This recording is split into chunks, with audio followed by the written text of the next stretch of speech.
Some gangsters, while defined by their violent and prolific criminal careers, don't manage to enjoy their lifestyles for long. We tend to think of organized crime as a lifelong, multiple-decade-spanning investment. But for Hong Kong's Cheung Tze Keung, that investment only lasted around 8 years. This infamous kidnapper, smuggler, robber, and wanted murderer spent most of the 1990s building an immense criminal empire, earning billions of Hong Kong dollars through nefarious means, to the point where most of his contemporaries knew him as Big Spender. He had a love for the lavish and luxurious, and spent the later years of his life, before his somewhat untimely downfall, living to the extreme.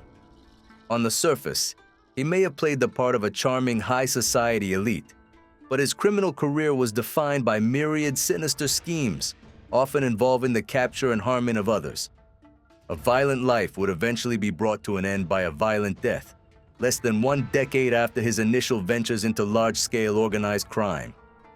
Today we will be exploring the short but intense career of Cheung Tze Keung, a gangster who has still managed to make a fearsome name for himself within the archives of Hong Kong's criminal history. This is a tale that will bring us face to face with some of the greatest masterminds of the city's underbelly. Join us as we meet Cheung Tze Keung, the charismatic big spender with a whole host of dark secrets.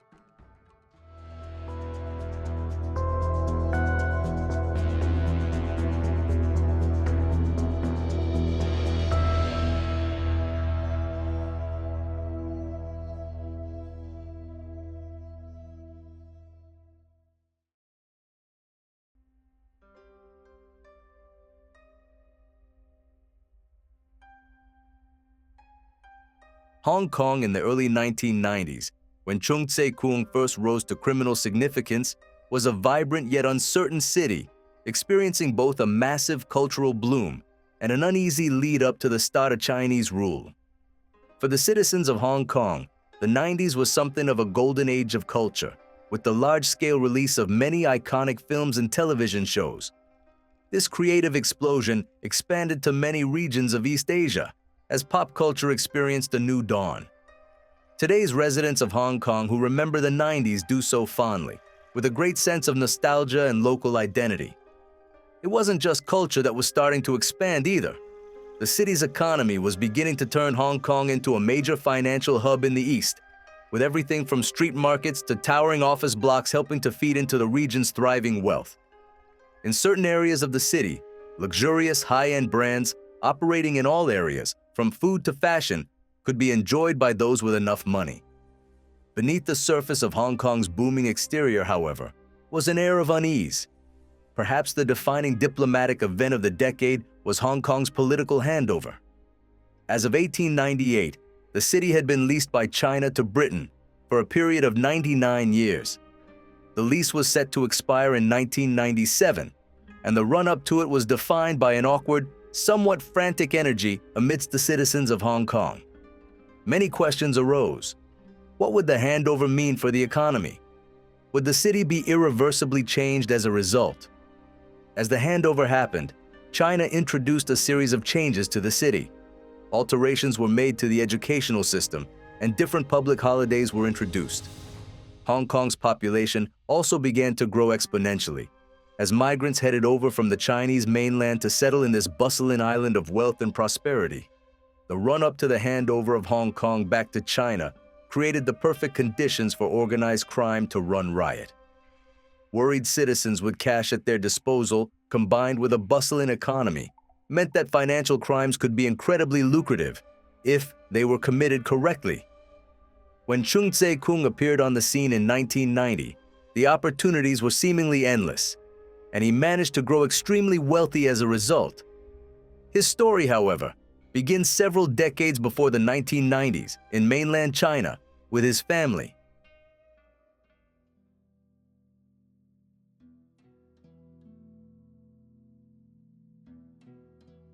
Cheung Tze Keung may have spent most of his life in Hong Kong, but his story begins in mainland China, specifically in Yulin, within the country's Guangxi province. Very little is known of his earliest years or the identity of his parents, but his hometown was, and still is, a large economic hub when Cheung was born. It was a competitive city, where opportunities for the poor were few and far between. His parents, while not involved in organized crime themselves, are believed to have been actively seeking a better life, and as such, the family opted to relocate to Hong Kong when Tze Keung reached the age of 4. Leaving behind the culture and festivals of Guangxi, the family settled in their new home in the year 1959. When the Cheung family arrived in Hong Kong, however, they started to realize that the people here had the same struggles as those back home in Yulin. Few job opportunities were available for those living in the bustling, crowded streets of the gateway to China. Cheung's father is believed to have felt the pressure of this new environment and eventually managed to bring in a basic income for his family by setting up a herbal tea stall in the city center. In an oversaturated environment of businesses, the revenue from the stall only permitted them to live in a small apartment in an area of town that left a lot to be desired.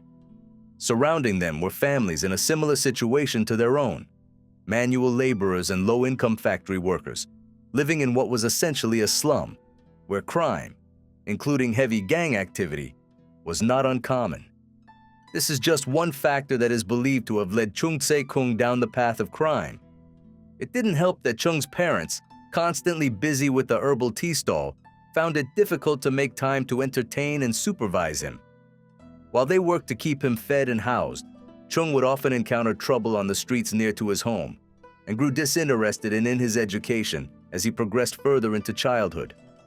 A typical day for Cheung, even by the time he had reached the age of 12, saw him hanging out on street corners, meeting all manner of dangerous and cunning criminals that operated in his neighborhood. It is thought that Cheung's first foray into the world of crime came around this time, when he joined a small criminal gang with the associates he had met on the street. A mere child, he was likely used in pickpocketing and petty crime, but soon he would find himself engaging in more unsettling activities. At the age of 16, Cheung was believed to have been imprisoned for his role in a stabbing, possibly the result of a robbery gone wrong. This early brush with the law concerned Cheung's parents, and his father attempted to set him back on the right path. Cheung was put in touch with one of his father's friends, a local tailor in Hong Kong Center, who happily offered him a job as an apprentice. For a while, this seemed to be just what he needed. He was earning an honest living and continued to stay out of trouble. Eventually, however, he returned to his former gang, having had a taste for the potential earnings that organized crime could bring into his life. Now, Cheung was living a double life. He attempted to keep his criminal behavior a secret from his parents while maintaining his role as an apprentice tailor. He maintained this facade for years. One afternoon in 1984, when Cheung had reached the age of 29, a woman around his age entered the tailor's. She was a teacher and had requested Cheung's assistance in having her work attire altered. This woman was Law Yim Fong, and her life could not have been more different to Cheung's. Her parents were exceedingly wealthy, and she had always been an excellent student, receiving high grades and pursuing a career in education as a result. Immediately, Law and Cheung fell for one another, and Law would return to the tailor's to visit who would soon become her partner over the course of the next few months. Despite the objections of Law's parents, the couple would be wed in 1986, and Cheung subsequently left his job as a tailor to pursue a career in business. After a series of failed ventures, Cheung's savings from tailoring had begun to wane, and by 1988 he was growing bored with his life. There was one venture, however, that had worked for Cheung before: organized crime.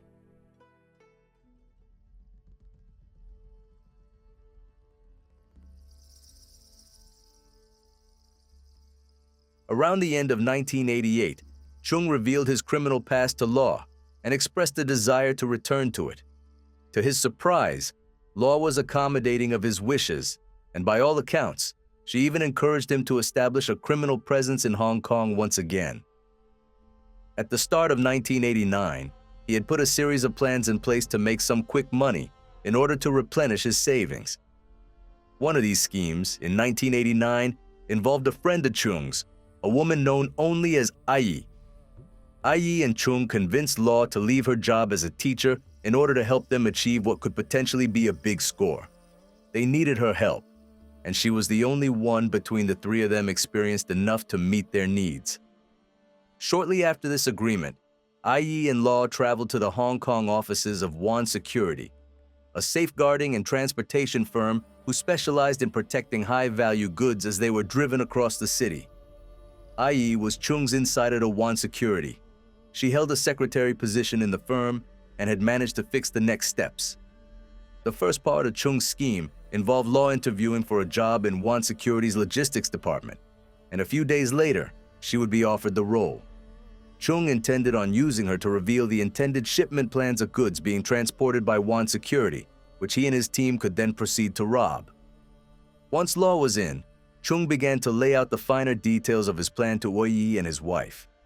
Together, the three of them began the long process of refining and foolproofing their scheme, which Cheung intended on progressing with towards the start of 1990. On the 22nd of February, 1990, Cheung, along with a new partner in crime, Yip Kai Foon, a robbery and weapons specialist, put the plan into action. Several criminals from Cheung's neighborhood would raid a Wan Security truck bound for Kai Tak Airport, which was confirmed to be containing millions of dollars worth of Rolex wristwatches. Yip, Cheung, and their men acted upon the intel collected by Law and Ai and ambushed the truck as it approached the airport. Meeting little resistance, the gang stole over 30 million Hong Kong dollars worth of watches and made it back to the neighborhood without being tailed by law enforcement. Cheung's return to organized crime had officially begun, and he wasn't about to stop here. On the 12th of July, 1991, Cheung made his next big score. He and Yip robbed a security van carrying an additional 167 million Hong Kong dollars. Initially, he managed to evade the law for several months, but in September, he was identified as the perpetrator and was arrested. Here, Cheung's career nearly came to a very premature end, as he was found guilty and sentenced to serve 18 years in prison for his involvement in the heist. He served just under 4 years in total and was released when he submitted an appeal in June of 1995. The judge fully acquitted him, finding that the evidence identifying and eventually condemning him was filled with inconsistencies. Moreover, the security guard who had reported that Cheung was responsible for the crime had renounced his statement. Law was reportedly instrumental in winning Cheung his freedom, providing constant convincing testimonies to the police and courts. Yip, however, was not so lucky. He evaded the law for a while, but his prolific behavior as a big-time robber saw a judge sentenced him to serve a colossal 41 years in prison, starting in 1997. In April of 2017, Yip passed away after a battle with lung cancer. The mid-1990s saw the beginning of a whole new life for Cheung, however. As he evaded capture for his crimes, he had become extremely wealthy. In just a few years, he had gone from a simple street hoodlum to a multi-millionaire, and he intended to enjoy it. Some of his first investments were placed into weapons and ammunition for future heists, which he continued to commit across his career's golden age. Cheung publicly began to enjoy life's finer things, spending huge amounts of money on fine food and expensive liquor.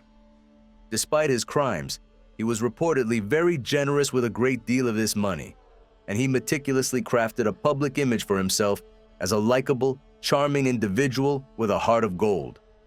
Across the course of his criminal career, he brought in upwards of 2 billion Hong Kong dollars, a large amount of which he gave to his friends and family. On one of his many international excursions, he reportedly gifted over $10,000 to a young street painter in Bangkok, Thailand. It's no wonder that around this time, he earned himself the public nickname, Big Spender. Law, on the other hand, is believed to have invested her money into stocks and shares, and also became progressively wealthier as a result. All the while, Cheung was enjoying this new life for himself. However, he continued to formulate plans. Risky plans. He wanted more, and more. Seemingly all the money in the world could never be enough to satiate his needs. To make more, he would need to get his hands dirty. And towards the end of the 1990s, he turned to more violent criminal exploits.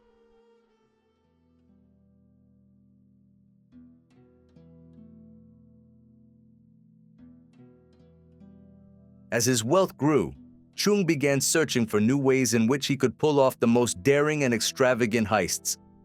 Reportedly, Around the turn of 1996, he had become incredibly ambitious and greedy and wanted to test the limits of what he was capable of. His grand plan came to him one evening when he was reading a financial magazine containing a list of Hong Kong's 10 richest men. This time, he would not be robbing cash or goods, but people themselves.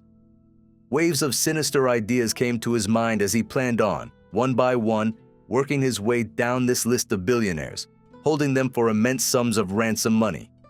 He announced his plans to Law, who agreed to stand by him, but wanted no part in the kidnappings themselves. By this time, the couple had raised 2 children, and she informed Cheung that she would only go as far as providing any required legal support and holding ill-gotten cash when necessary. In May of 1996, Cheung began mobilizing his plans to kidnap the first of his targets, Victor Tzar Kwok, the eldest son of Hong Kong business magnate and investor Lee Ka-shing. The elder Lee was the current richest man in Hong Kong at the time the list had been published to Cheung's finance magazine, and therefore, he would be the first to pay up. Cheung sent one of his associates to shadow Victor, recording his typical daily routine and movements so he could be apprehended when he was at his most vulnerable. The intel Cheung received informed him that Victor should be apprehended as he returned home from work.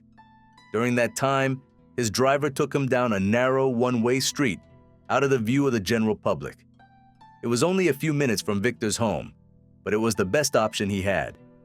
The plan went ahead at 5 p.m. on the 23rd of May, 1996. Victor had finished work for the day and had begun to head home, and Cheung's associates, who had been tailing him almost constantly that day, informed their boss that he was on the move.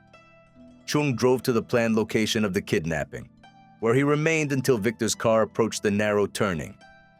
Accompanying him were 2 other vehicles, driven by additional associates, each of them armed to the teeth. Reportedly, Cheung parked his car in front of Victor's when he saw it turn into the street, while the associates blocked all exits behind him. Several gangsters emerged from these vehicles with their weapons pointed at Victor's driver, who, while terrified, initially refused to exit the car. As a result, one of the kidnappers opted to smash the front window of Victor's car and dragged both he and the driver into the boot of Cheung's. The initial kidnapping was over in a matter of minutes, as the helpless Victor was driven to a nearby abandoned chicken farm. Once they had parked up, Victor was released from the boot of the car and was instructed by Cheung to call his father. Fearing for his life, Victor obeyed his captor and informed Lee Ka-shing that he had been kidnapped, warning him that he should not, under any circumstances, call the police.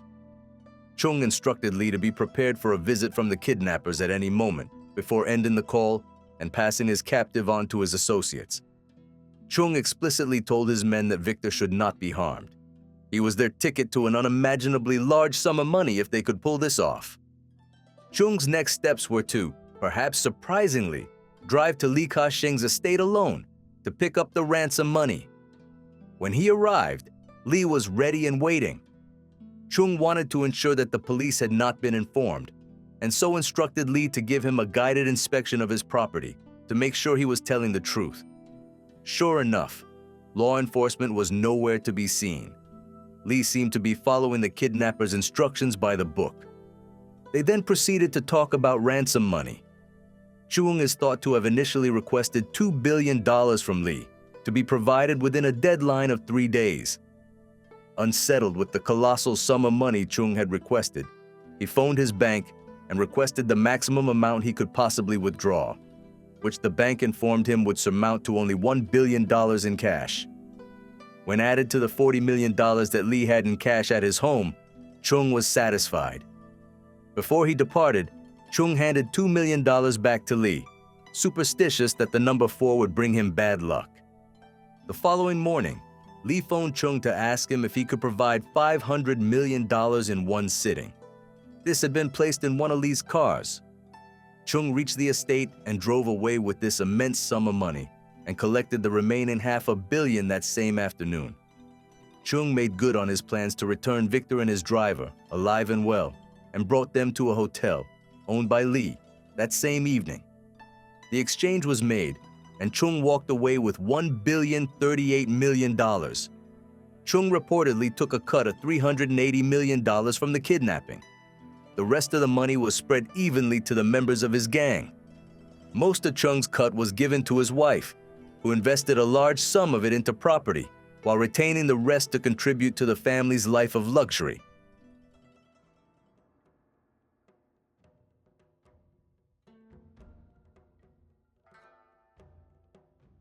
After the success of the kidnapping of Victor Lee Tzar Kwok, Cheung Tze Keung set his sights on his next target, Walter Kwok, who was at the time the chairman of Sun Hung Kai Properties, one of the largest property developers in Hong Kong, and the second man on his magazine's list.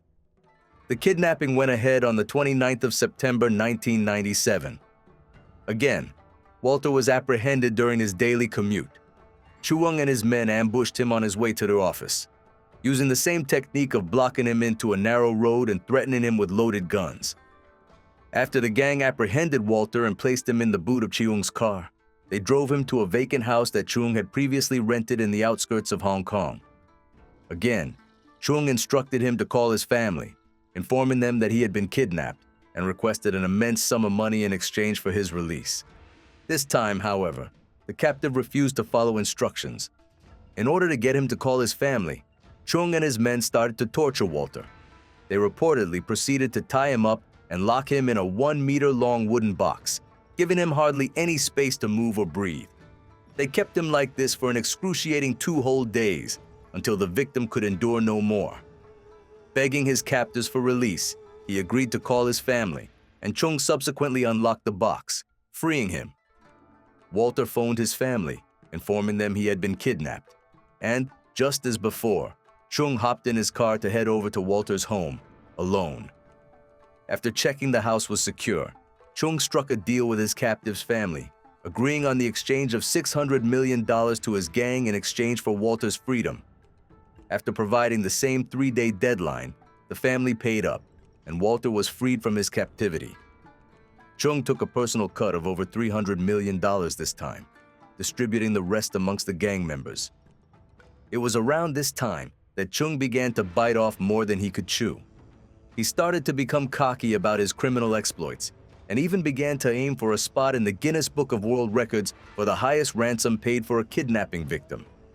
Despite the enormous sums of money he had been bringing in, Cheung was losing vast quantities of it in the casinos. In one single night in 1997, he lost over $100 million in Macau's Lisboa casino, which only fueled his desire to make more. Moreover, by this point in time, Yip Kai-foon, one of his closest associates across the mid-1990s, had been jailed. His 2 recent kidnapping scores were already risky. He was putting his life on the line, entering a victim's home alone, and demanding such massive sums of cash. But still, he pressed on. His next kidnapping target was none other than Anson, the chief secretary for administration in Hong Kong. This was not just a financial mission. Cheung personally wanted revenge for the jailing of Yip, and would stop at any means to get it. Cheung started what would become his final mission on the 7th of January, 1998. After purchasing over 800 pounds of explosives, 2,000 detonators, and over 700 meters of wire, he attempted to bomb government buildings in Hong Kong to kidnap Anson, but the police had received an anonymous tip-off that named Cheung directly. This was an unusually forward method for the otherwise cunning gangster. Perhaps an associate had contacted the police behind Cheung's back. Before the explosives could be detonated on the 17th of January, law enforcement seized them from a container buried in a deserted car park in Hong Kong. Cheung instantly became a wanted man and fled to Guangdong Province, China, under a fake name with 35 of his gang members. He intended to return to Hong Kong when the heat had died down, while he figured out his next steps on the mainland. Reportedly, Cheung had been planning his next kidnapping before he had targeted Anson. He wanted to target Macau-based gambling magnate Stanley Ho. Cheung had lost hundreds of millions of dollars in Stanley's casinos over the past few months. Perhaps this would have been another personal vendetta. For now, however, these plans were put on hold.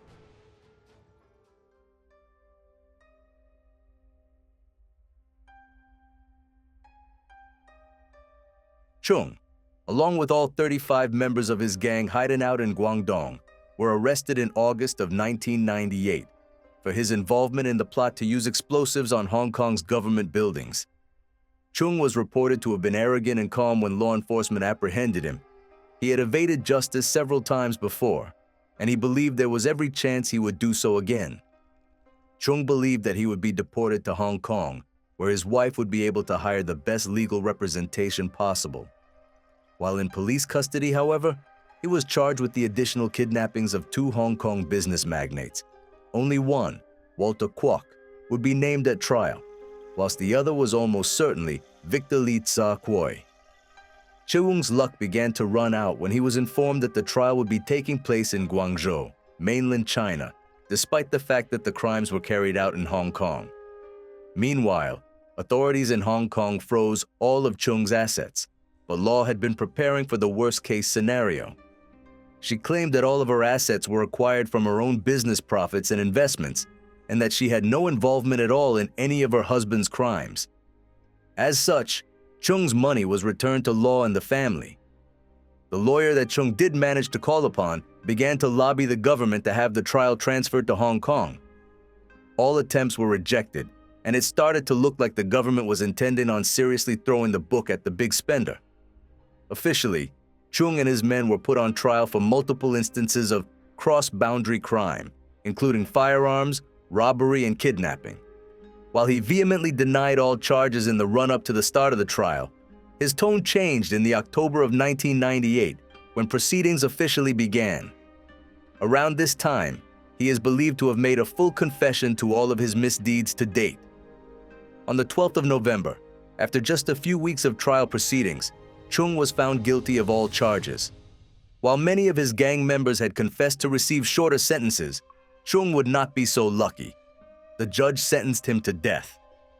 At this point, law sold all of her properties and assets. Reportedly, she may have made anywhere between 500 million to 2 billion Hong Kong dollars from this. Following the trial, Cheung was taken to a prison in Guangzhou, where he would remain until his dying day. That day came in only a matter of weeks, the 5th of December, 1998. His method of execution would come in the form of the firing squad, a method that has now been largely phased out in mainland China in favor of lethal injection. If Cheung's death was carried out in the same manner as was typical for those condemned to die by firing squad, he would have been led into the prison's yard before being made to kneel with a hood placed over his head. A single executioner would then have fired either a pistol or rifle round at short range to the back of Cheung's head or neck. Following the confirmation of his death, his body was buried in an undetermined location.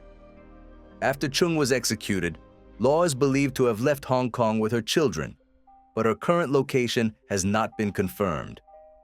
Cheung's trial arose a great deal of controversy on whether or not mainland China had the right to try and execute a resident of Hong Kong, where the death penalty was abolished in 1993. Had Cheung been tried in Hong Kong, he may have still been alive today, but would have no doubt been spending the rest of his life behind bars. At the end of his career, it was ultimately greed and arrogance that brought the big spender to his grave. Had he been more discreet in his methods, he may well have gotten away with millions, if not billions of additional dollars, which very may well have earned him that place in the Guinness Book of World Records he so sought. Now though, Cheung's legacy remains a fascinating mark on Hong Kong's criminal history. The story of the charming street thug who rose to prominence as one of the world's most notorious kidnappers continues to fascinate to this day.